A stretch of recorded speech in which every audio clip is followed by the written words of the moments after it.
Yo, RX back with another breakdown.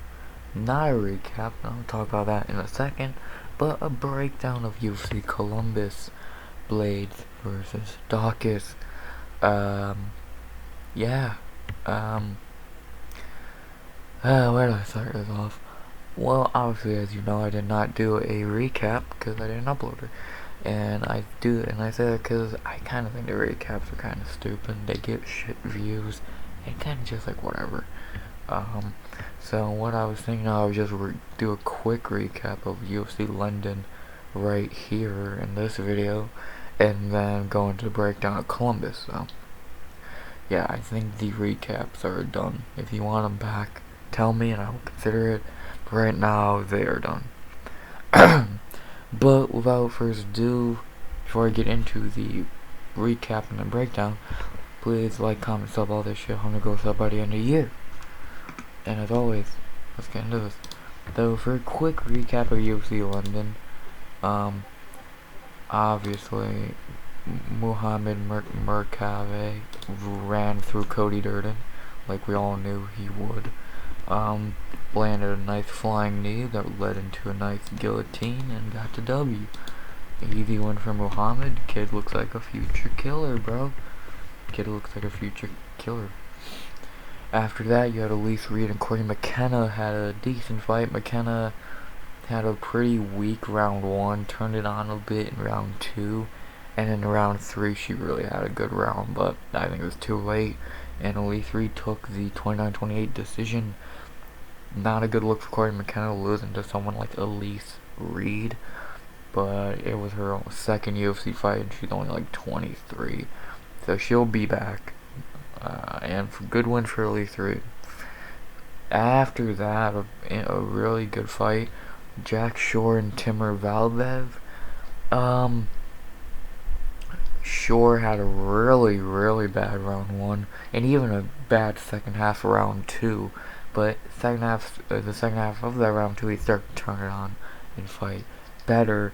And then in round 3, he dropped Timur twice, easily taking that round, and which led to a decision. Yeah,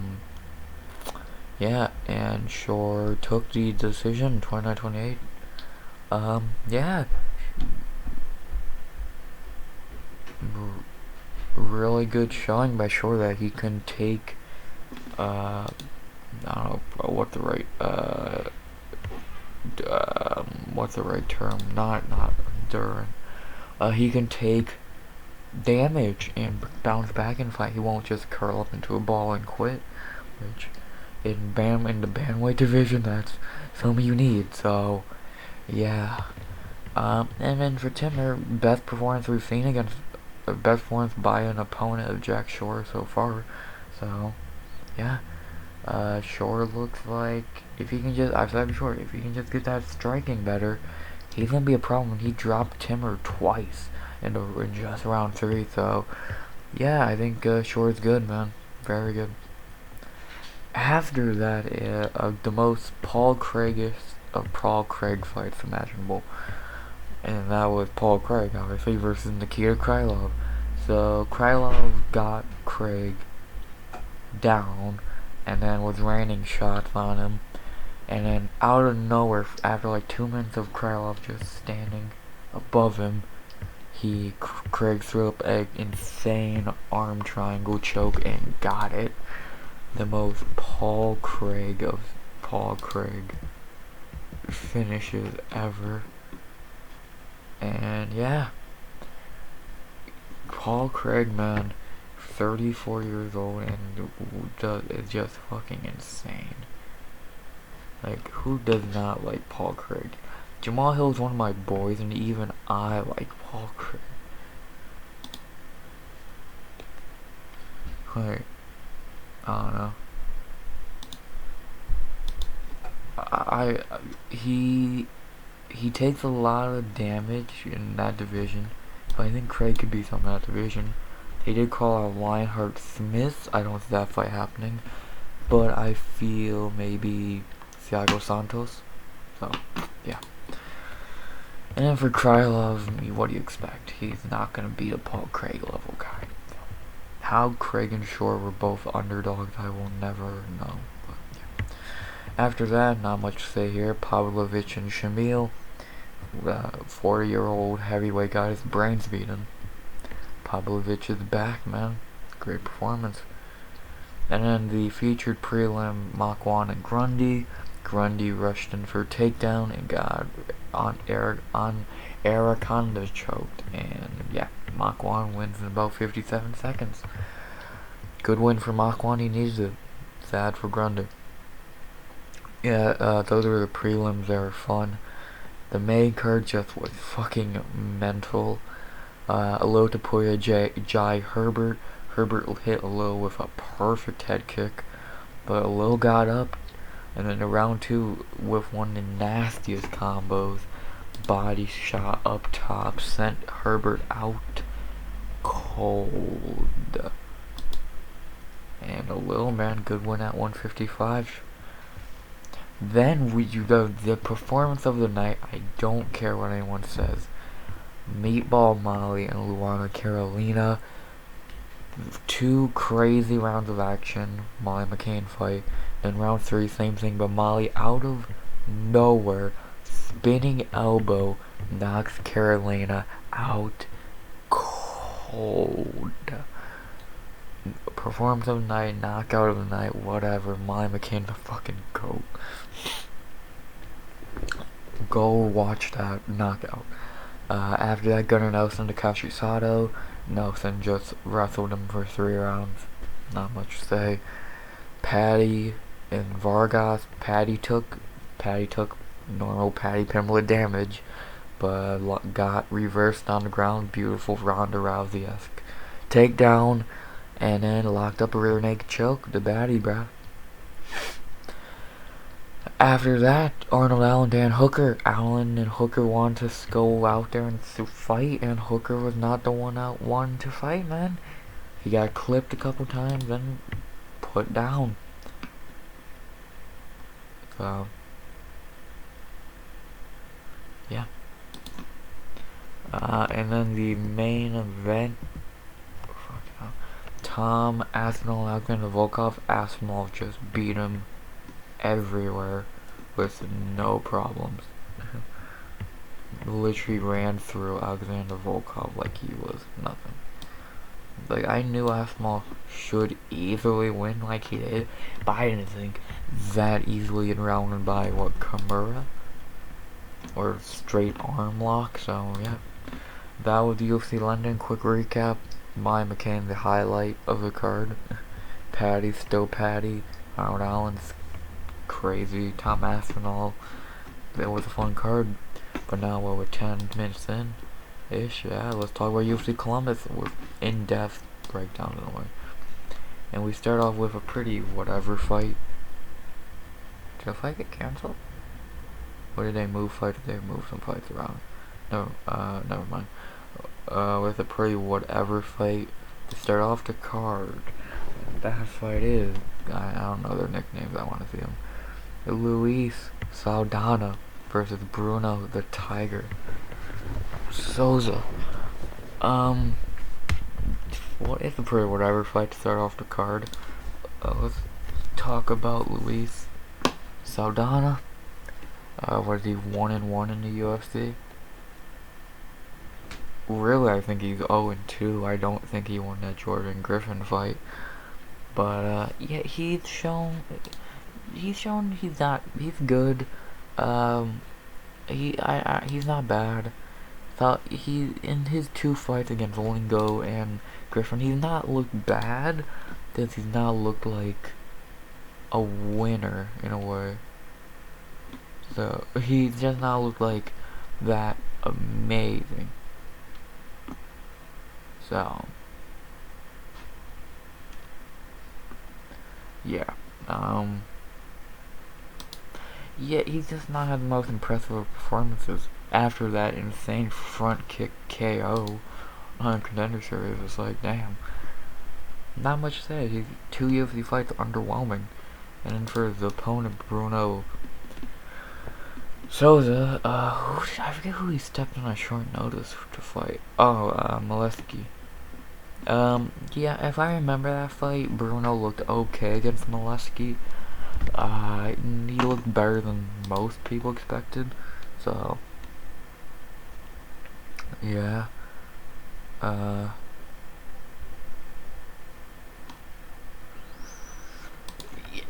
This fight really doesn't have much to talk about. Like, these two guys have had 3 UFC fights combined. Really, I don't think they've really not won any of them, in my opinion. And yeah, like, if you ask me who I think is the better fighter here, I think it's no doubt Saldana. But I really don't think won a UFC fight yet. So, the betting odds are near even. I think Saldana should be minus 130 plus 115.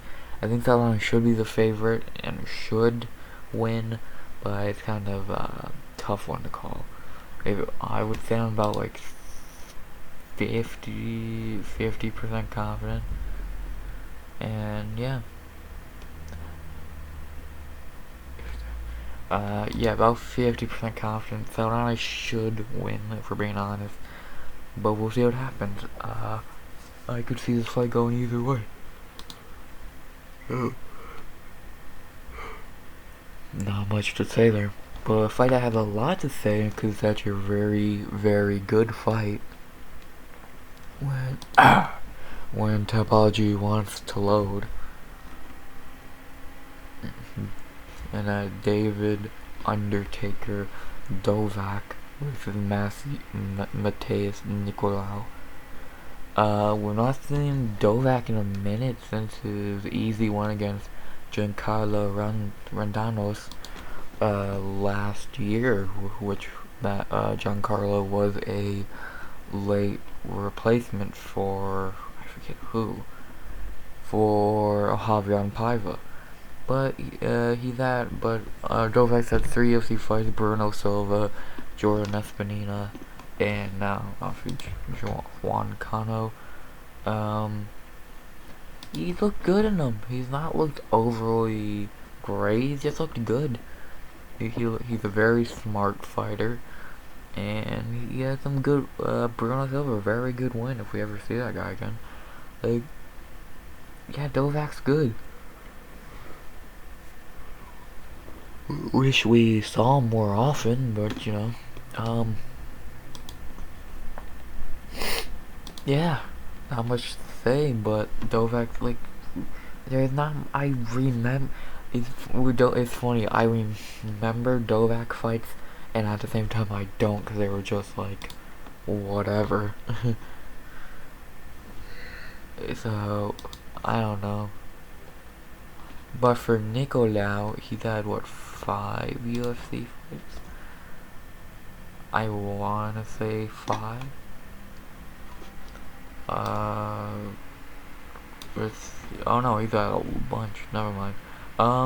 He's had a lot of fights. Nice wins over Manel Kopp. You know, people might think that was a robbery.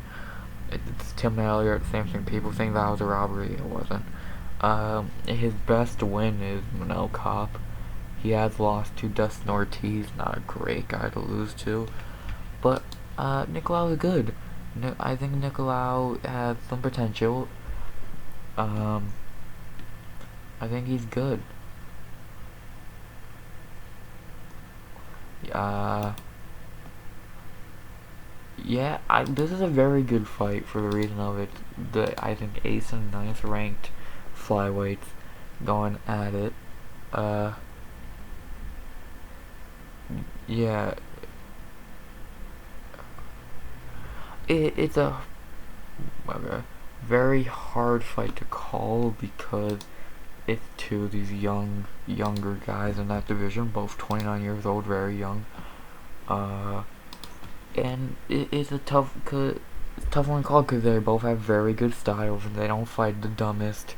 They fight pretty smart and soundly.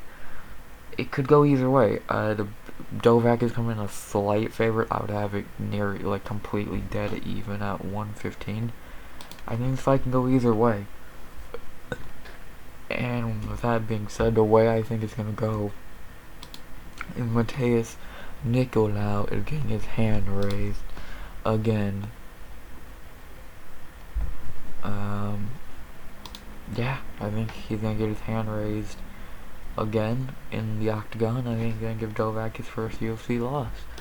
I'm about 50% confident, obviously with those 50-50 odds. And I think it could go either way. Very fun fight, great fight. Actually, probably, honestly, one of the most underrated fights on the card. The flyweights are got the two amazing flyweight fights on this card. So, yeah, I'm hyped for this fight, and I think Nicolau will take it. And after that, this fight's huge. Like, this fight's fucking huge. Jennifer Maia versus Manon the Beast Fiat. I say this fight is huge. Oh, and by the way, Nicolau decision. I don't know if I said that or not. Whatever. Yeah, this Maia Manon fight's huge because if Manon wins this, she just beat the number 5-4 in the world, or number in rank wise. She's right in that one more fight. She's probably fighting Val already. It was like, holy shit. Yeah. Let's talk about Jennifer Maia first. She's the red corner, and we know a little more about her. Maia's career highlight: winning a round versus Valentina Shevchenko. And let's see, she's won, what, 1-2 since then? No, sorry, 1-1. A great fight, weirdly, with Jessica Ai, and then a underwhelming fight about a month ago with Caitlin Chukagian. I never saw Maia was that good. To be honest with you, I never thought Maia was really that great. But, you know, whatever, she won a round against Val more than most. Like, her best UFC win is, like, fucking Joanne Calderwood. So it's like, yeah. Why am I yawning at 5 in the afternoon? Whatever. Yeah, I don't think Maia's that good. She has very shit striking and damn, sorry about that. She has very shit striking and very underwhelming wrestling. Very underwhelming wrestling.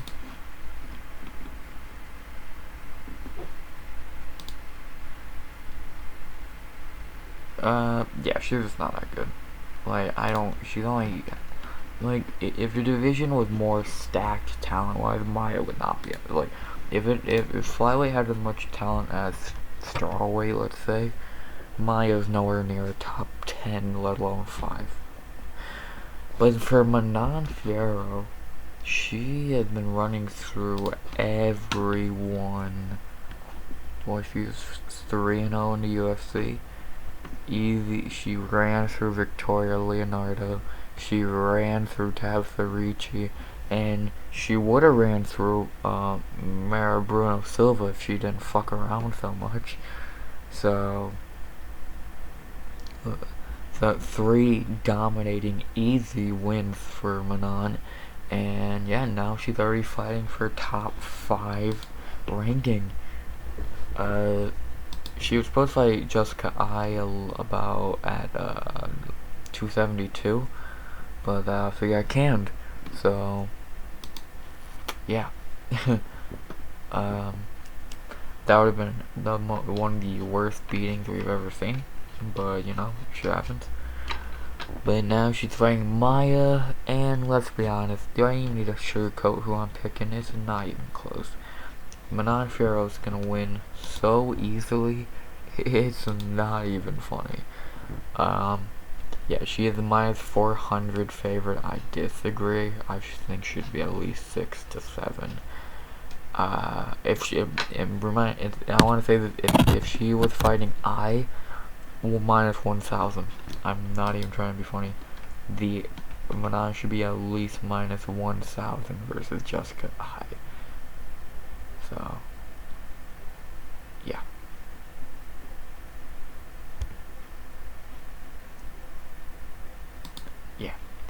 I'm going Manon Farrow by knockout in the first or second. Probably will pick first. But yeah. Not much more to say. Besides, Manon's gonna get that top 5 ranking, baby. Yeah, easy win for Manon. Won't even be a challenge. Well, it is a challenge of saying these two guys' names in this next. Oh, and I'm 100% confident in Manon. Do I even need to say that? Whatever. In this fight, pronouncing these two guys' names ain't easy.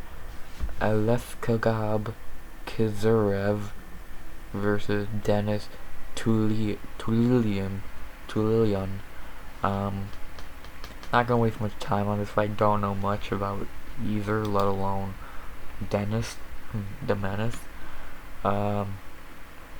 For the Black Wolf, he did get an easy Contender Series win, and now he's looking for his UFC debut.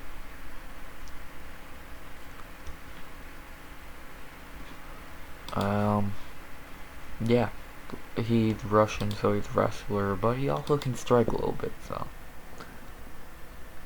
yeah.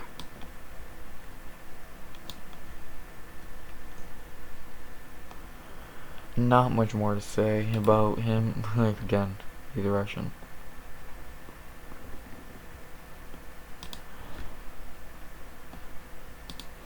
And then for his opponent, Dennis the Menace, he's coming in on short notice, and I really don't know much about him. He's a big Russian dude who's probably gonna get out wrestled. So, yeah. I'm not gonna waste much time. The betting odds have the Black Wolf come in minus 350 to plus 280, sure. Yeah, I think the Black Wolf should win this easily, so Ales Kagab by decision. Very confident. What are we in, about 20 minutes? No, this might be a quicker recording than usual. After that, a banger no one's talking about for some reason. Donna the Storm Baccheral versus Chris El Guapo Gutierrez. This is a amazing fight. Let's first talk about Mr. Underrated himself, Donna Bachtery. He has been running through people. And on his 3-fight winning streak he's on right now, 3 first-round finishes in about 5.5 minutes. So we don't see him much, which sucks. I wish we saw him more often. But we've seen him 3 times since the beginning of 2020, and now he's back. He's 3-1 in the UFC. Did lose his UFC debut to Howard Tang. But now he's back, looking better than ever. Looking probably better than ever, man. And I'll say this: are his wins great? No. Guido Canetti, Kevin Natividad, and Brandon Davis. No, they're pretty shit. But now he gets his first real challenge. And that first real challenge is another guy who I think is criminally underrated, Chris Gutierrez. The first thing you guys talk about when you talk about Chris Gutierrez is his leg kicks are amazing. Amazing leg kicks. Probably one of, if not the best in the division. He's only lost to 1 fight in the UFC, and that was his debut against Hani Barcelos. Ever since then, he's went 5-0-1.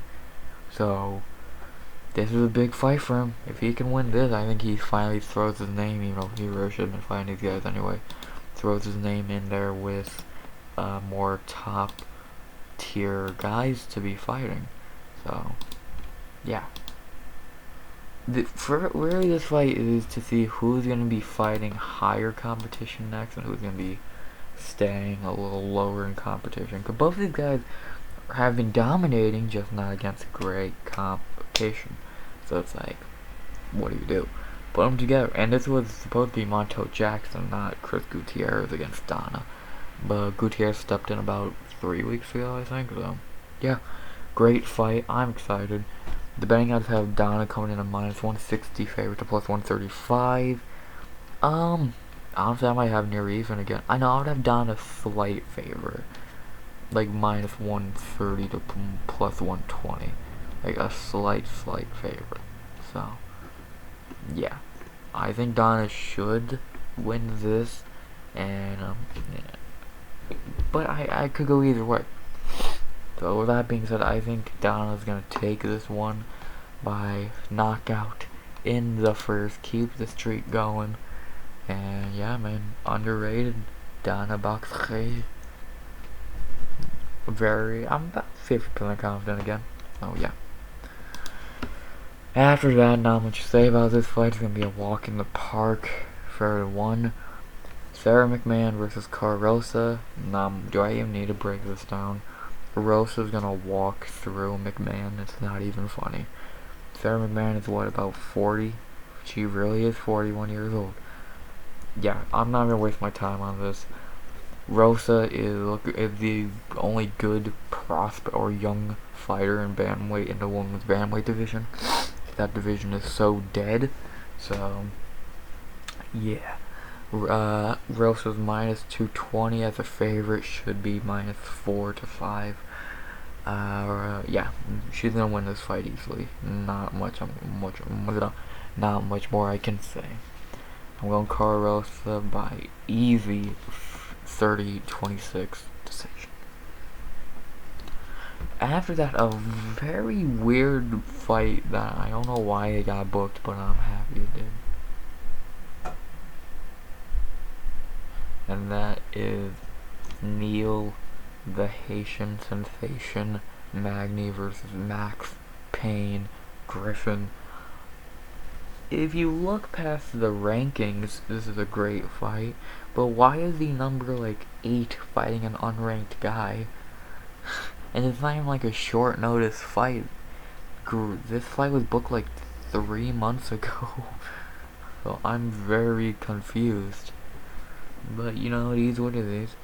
Neil Magny, we've not seen him since the Joff Neal fight, which I don't think he won.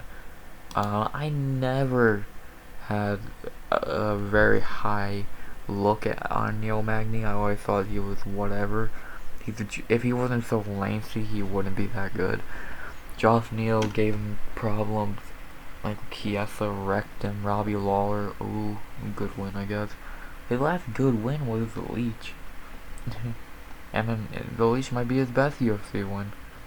Yeah, Kelvin Gastelum and the Leech. So it's like, and if you look at, so let me name you all of Neil Magny's losses. Hold on. Though he lost his second and third UFC fight, but those were two nobodies. But Damian Maia, RDA, Santiago Ponzinibbio, and Michael Chiesa. He's all lost to. So he loses to good fighters, but he'll beat quote unquote Joff Neal and Robbie Old Lawler. So he's just very lengthy. It's a lot like Alexander Volkov last week. I said this in the breakdown. Volkov is only good because he's lengthy. Neil Magny's only good because he's lengthy as fuck. I'm not fucking lying. Fuck. And for Max Griffin, kind of a career resurgence at 36 to last a year. Nice 3-fight winning streak against Ramiz Brahimaz, almost ripping his ear off. Kanan Song knocking him out cold, and then a nice win against Carlos Condit. Just all around, he's been a nice career resurgence. And now he's fighting Neil Magny for a higher ranking, might I add. I guarantee the UFC looks at this as just an easy win for Magny, I think, but honestly, betting odds do have Neil coming in at minus 210 to plus 175. Sure. I think that Magny should be the favorite. I'd say about 180. But you know what? I'm going with my boy, Max Payne. I think it's upset season. I think if he can just stay on the feet, he has dirty elbows in the clinch, and he's a better striker. Maybe not a better grappler, but a better striker. And yeah, I think Max Griffin's gonna get the dub here. So I'm going Max Griffin by decision, about 40% confident. Yeah. first underdog pick. Ooh, I like it. I like picking underdogs. And then I can tell you. Oh, that's on the main card now. Okay. Well, that was the featured prelim. The prelims are fine. Starts off slow, but after the Saldana fight, you get 2 bangers of another shit one and 3 good ones. But now the 6th fight main card, which is kind of stacked, and we start off with why this fight happened a week after UFC London. Mark Bone Crusher DeCasey versus Slava Klaus. Mark DeCasey's fucked. We all remember Mark DeCasey. He had a little bit of hype. And then he didn't. He was British, so obviously him doing anything in the UFC got hype. And then all that hype went flying off a fucking cliff. He knocked out Timu Pakalin and then lost to the card close Dan Hooker Nazar Hakparaz. Not bad wins. Beat Joe Duffy and Lando Venata. Good wins. And then lost to Rafael Alves. For these, a good can't get mad at that. Alves, man. He's just not that good. DeCasey's just not that good. I wouldn't be shocked if this is the last UFC fight. I just don't think he's that good anymore, or if he ever really was. He's what, 4-5 in the UFC? He needs this win so badly. It's like Makwan and Grundy last week need to win. Who's taking it? But unlike last week, his opponent does not need this win also, but he's gonna get this one, and that's Slava Klaus. This man has been a wrecking ball. On Contender Series, ran through what was his name? Chris Duncan, and then in his debut, whooped Dakota Bush. He's a problem. He is a problem. And with that being said, I even have to tell you who's winning this fight. It's so clearly Slava Klaus. He's gonna knock DeCasey out in round 1. Mark my words. Slava is only a -190 favorite. He should at least be 3-4. So, yeah. And I completely forgot to say my lock for tonight. It's Manon Fiorot. Come on, did I really need to say that though? Like, come on, let's be honest, it's Manon Fiorot. But I'm going with Slava Klaus by knockout in the first. Very confident. Legend is back. Alexei, and next fight obviously. Alexei the Boa Constrictor Olenek versus Alil the Sledgehammer Latifi. Oh man, can we just get Olenek's 60th win? Like, good God. He's on a bad 3-fight skid. Derek Lewis, Chris Dawkins, and Sergey Spivak. Yeah, what do you expect when you're 60 years old? Try and get your 60th win. We all know Lexi, he's not really a striker, but we know he can grapple for days. So, we know what he's trying to do. But with his opponent, Lil Latifi, at heavyweight, he's what? 1-1, really 0-2, because he did not win that Bowser fight. I never saw Lil Latifi was that good. He's short, he's just really wide. He's not that good, really. And he's not. I think he's gonna choke this and give Alexei Oleinik his 60th win. The betting odds only have Latifi at -160 to +135. I thought Latifi would be like 200, but whatever. I'm going to Boa Constrictor, man. I think he's gonna get Latifi on the mat where Latifi wants to be also, and he's gonna get subbed. I'm going to Boa Constrictor by submission in round number 1. Trying to clean that off my foot. Yeah, I am not the most confident picking Alexei Oleinik, but you know what you gonna do about it. I'm going to Boa Constrictor by 7. If it sounds like I'm rushing through these, I'm not. I just really not in the most recording of moods, and it's just like, what do you really want me to say? But this fight, there's a lot to say because it's the best fight on the card. Oscar Bullet Askarov versus Kai Don't Blink Kaya France. Who's fighting for a belt next at flyweight? We will see. I know Figgy and Moreno are going to be watching this fight closely. Ooh boy, what a fun fight this is. Let's start with Oscar Askarov. Oscar, the Russian in that flyweight division, who makes everyone makes everyone's wrestling game see if it's hot or not. And in his last couple fights, their wrestling game is not hot. In his last 3 fights, he beat Tim Elliott, Alcantara Pantoja, and Joe B. Man, we've not seen him since 259, motherfucker. He's very good. He has, obviously wrestling's amazing, but striking is too.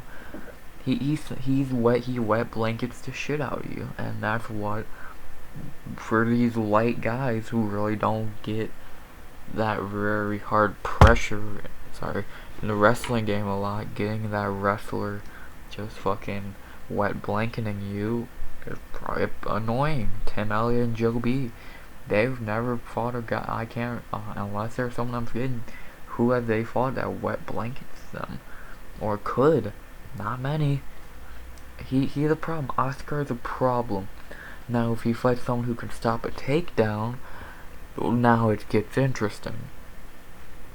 But as of right now, no one has.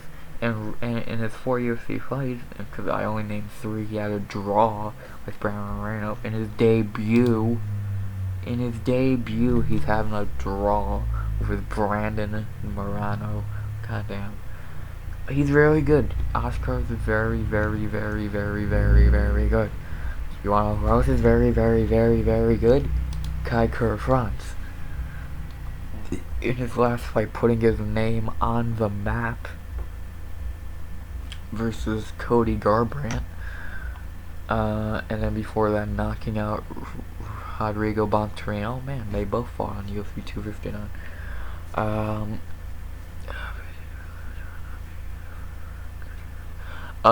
Yeah, Kai and Figgy's the only guys I could think that have that much power in the flyweight division.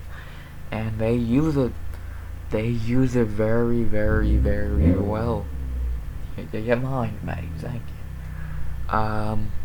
Yeah, Kai is very good. Do I think he's on the level of Oscar? If we're going all around skill, no. I think striking, he's way better, but wrestling, I don't think. And I think Oscar is a way better wrestler.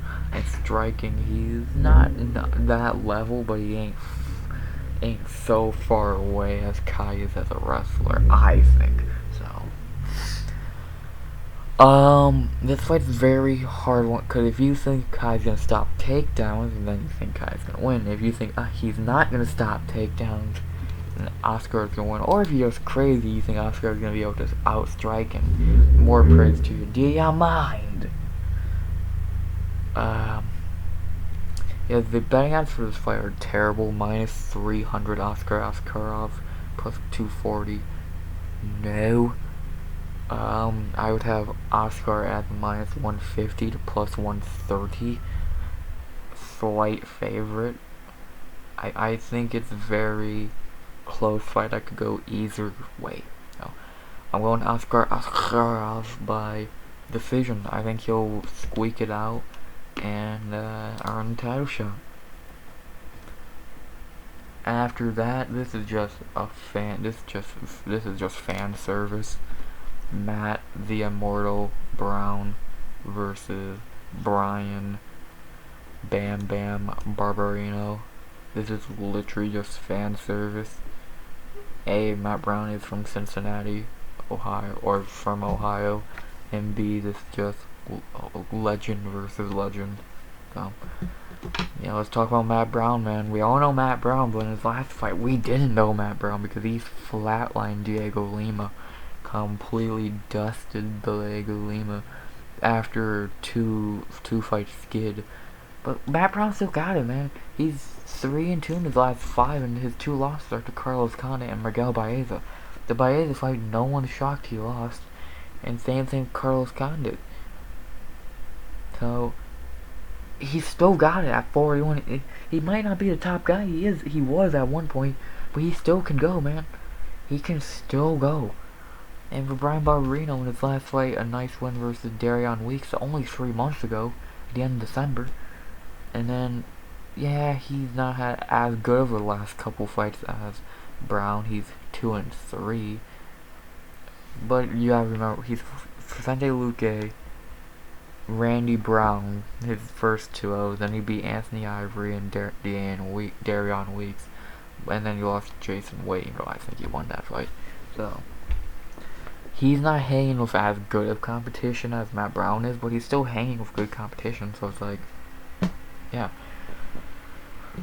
This is just gonna be a slugfest and see who drops first. The betting odds have it completely even. I would agree, but even though I think Matt Brown should take this, honestly. In Ohio, I think Matt Brown should take this, and it's whoever chins holds up most.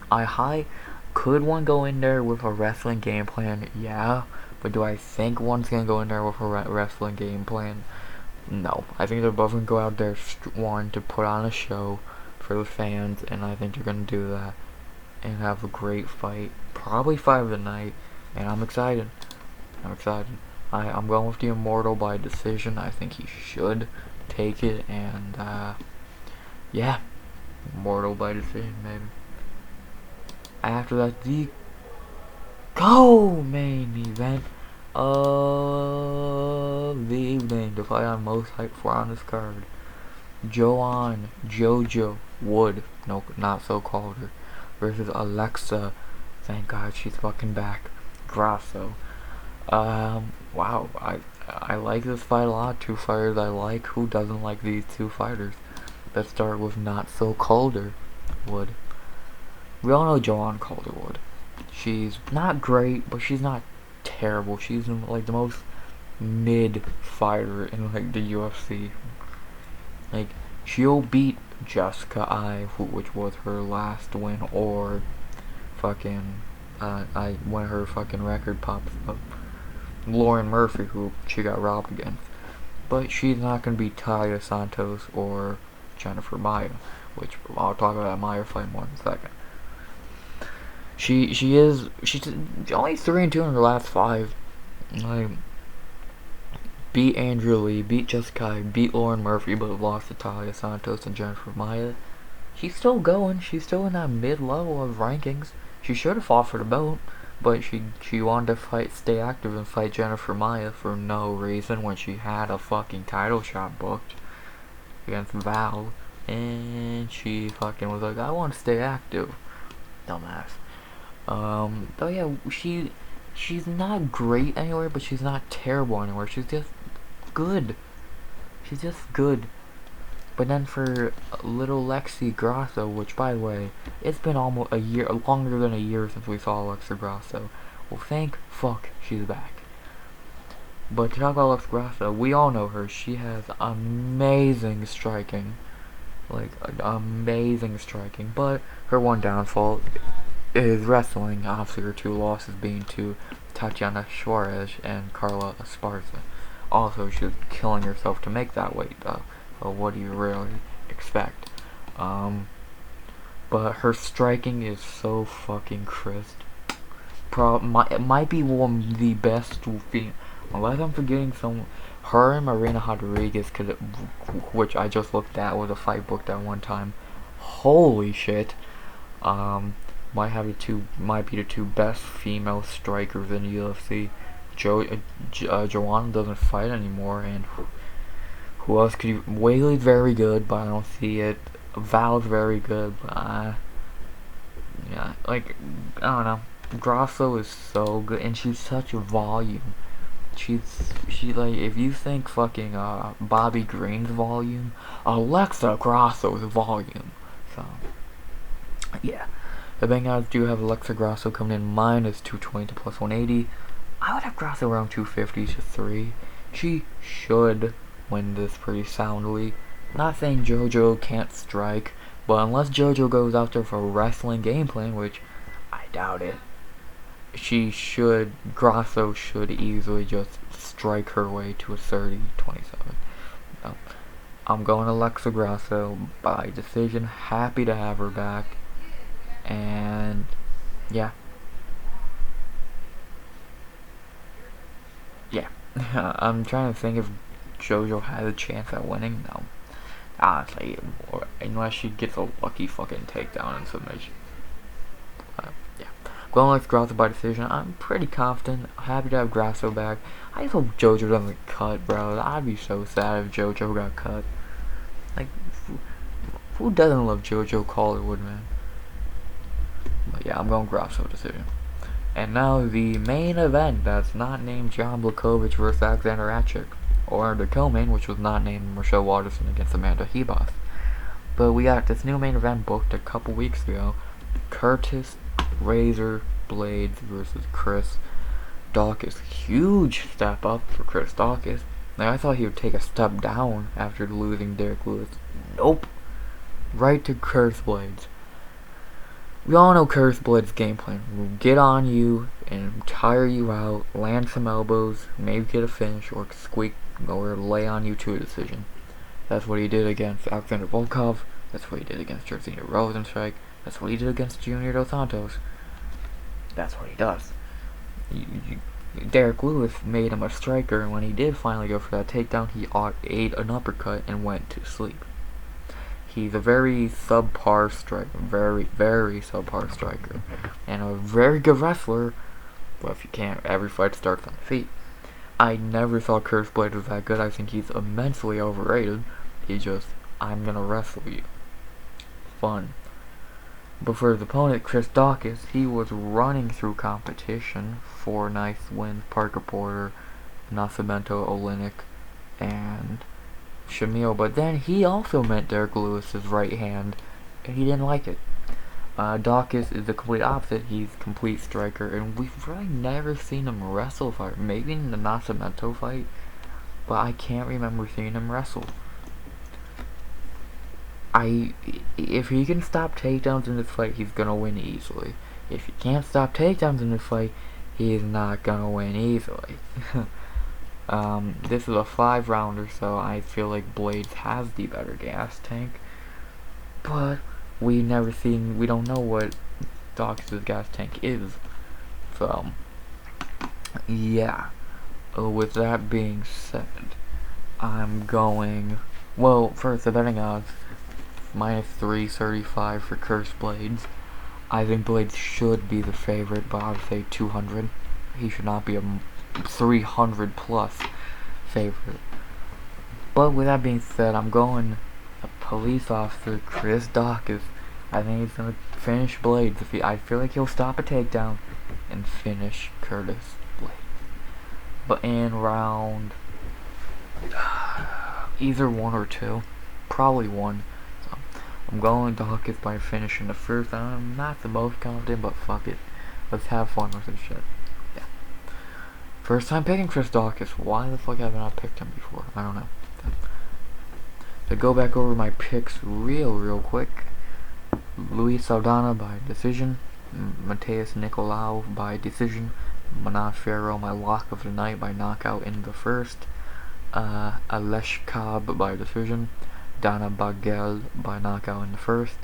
Carl by domination. Max Griffin by decision. Slava Klaus by knockout in the first. Alexei Oleinik by submission in the first. Oscar Askarov by decision. Matt Brown by decision. Alexa Grasso by decision. And Chris Daukaus by knockout in the first. Tell me your picks down below. Tell me your locks, how many bets you have, etc, etc, etc. You will hear from me. Shit. I don't know. I might do a recap just because there is no card next week. But we'll see. You'll definitely see me again, not next Friday, the Friday after, for UFC 273 breakdown. Volkanovski and Korean Zombie. That card's looking pretty good. But I don't know, I might do a recap for this card just because there is no card next week, so I doubt you care for a recap 2 weeks from now. So I don't know, we'll see what happens. You definitely got me on one day. We'll see if you get me next week. So hope you enjoyed the card and the video. Obviously the video, but the card. And unless I'm forgetting something to say, man, which I don't think I am, besides obviously, Patty. Oh wait, no shit, that was last week. Yeah, nothing more to say, guys. Hope you enjoyed the video. Like, comment, sub, all that shit. And as always, RX.